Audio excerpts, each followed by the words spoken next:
আমি কিচ্ছু চিনি না ও বাবা গো, আমি কই যাই না, আমি কিচ্ছু চিনি না।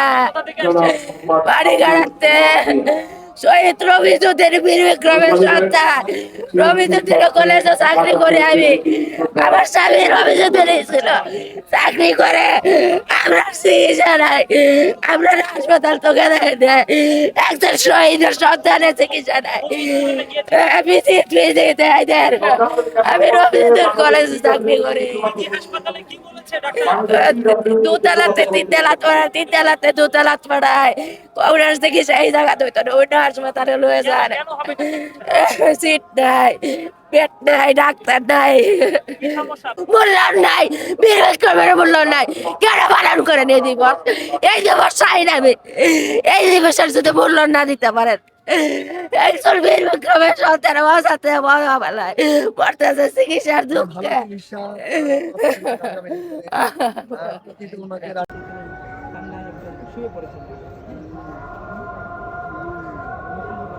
টিকিট আছে, টিকিট কি হয়েছে ভাই?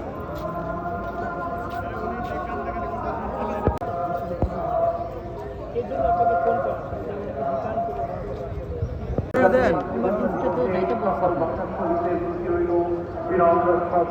তাহলে আমি একটু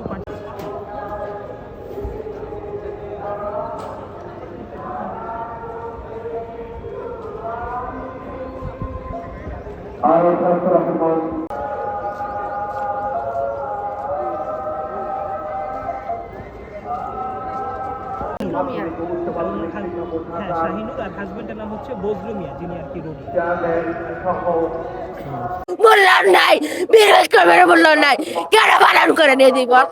এই দিবস চাই না আমি, এই দিবসের যদি মূল্যায়ন না দিতে পারেন, একজন বীর বিক্রমের সন্তান বাঁচাতে বেলায় পড়তেছে চিকিৎসার দুঃখে। সমস্যা বিজি হাসপাতালে সকাল 8টা বাজাইছি, এই তিন তলাতে দুতলাতে লাস্টে তোমার ওনার চিকিৎসা এই জায়গাতে হইতো না, অন্য মেডিকেলে লয়ে যান, আমি কিচ্ছু চিনি না ও বাবা গো, আমি কই যাই না, আমি কিচ্ছু চিনি না। বাড়ি গাড়াতে শহীদ রবীন্দ্রদের বীর বিক্রমের সন্তান, রবীন্দ্রদের কলেজে চাকরি করে আমি, আমার স্বামী রবীন্দ্রদের ছিল চাকরি করে, আমরা চিকিৎসা নাই, আমরা হাসপাতাল তো গেলে একজন শহীদের সন্তানের চিকিৎসা নাই। ভিজিট ভিজিট এদের আমি রবীন্দ্র কলেজে চাকরি করি। তিন তলাতে দুতলাত পড়ায় কংগ্রেস থেকে সেই জায়গা ধরতো না, ওই হাসপাতালে লয়ে যান, সিট নাই, পেট নাই, ডাক্তার নাই, আমার জ্ঞান নাই, সিনজিৎ পাড়ায় রাখছি, আমার সিনজিৎ পাড়ায় আমি বাবা ধরে লয়েছি না, ভিজিট ভিজিট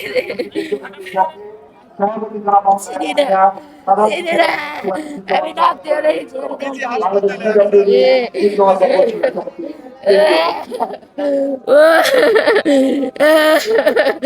আমি কিচ্ছু চিনি না, আমার একজন বীর বিক্রমের সন্তানের যদি ওই সন্তান মরে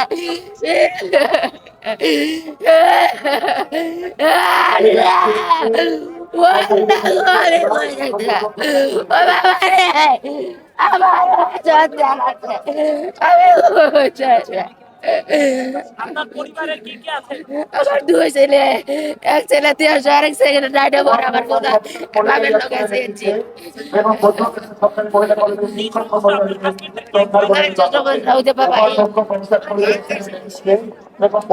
আয়ো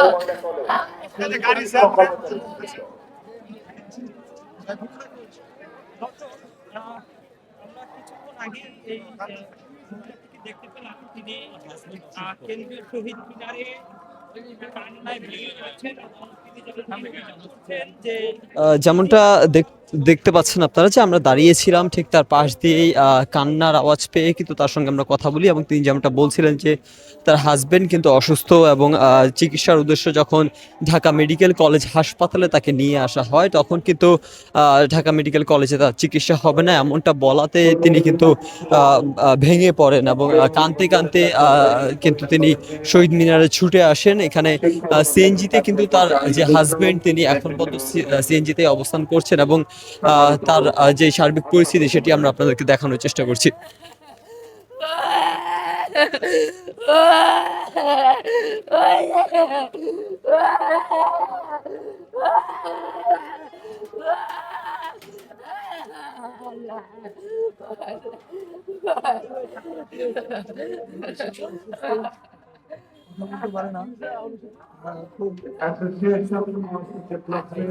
আপনি কি হয়েছে একটু জানতে চাই আসলে।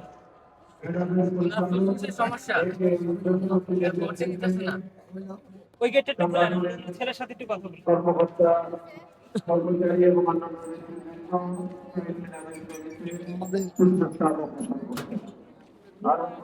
ভাই উনি আপনার কি হয়? উনি আমার বাবা হয়। কি সমস্যা? মনে হলো ফুসফুসের সমস্যা হয়েছে। আমরা এই যে এই জায়গায় একটা হাসপাতাল আছে এই জায়গায় গেছিলাম। জি নাম কি? পিজি হাসপাতালে গেছিলাম আমরা।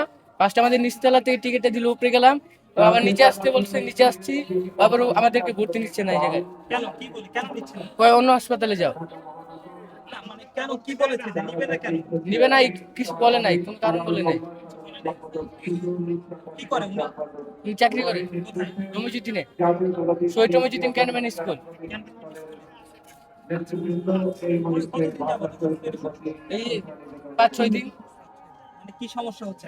ফুসফুসে কালো হয়ে গেছে। মানে তার সিম্পটমস গুলো কি, মানে কি লক্ষণগুলো কি? লক্ষণগুলো কি? লক্ষণগুলো জ্বর কিছু, ওই যে শরীর চলে না, কথা বলতে পারতেছে না, অসুস্থ হয়ে পড়ে যেতেছে। চলা করতে পারে? না না, এখন হাতে চলে করতে পারতেছে না। কতদিন যাবত এরকম অসুস্থ? এই 2-3 দিন ধরে।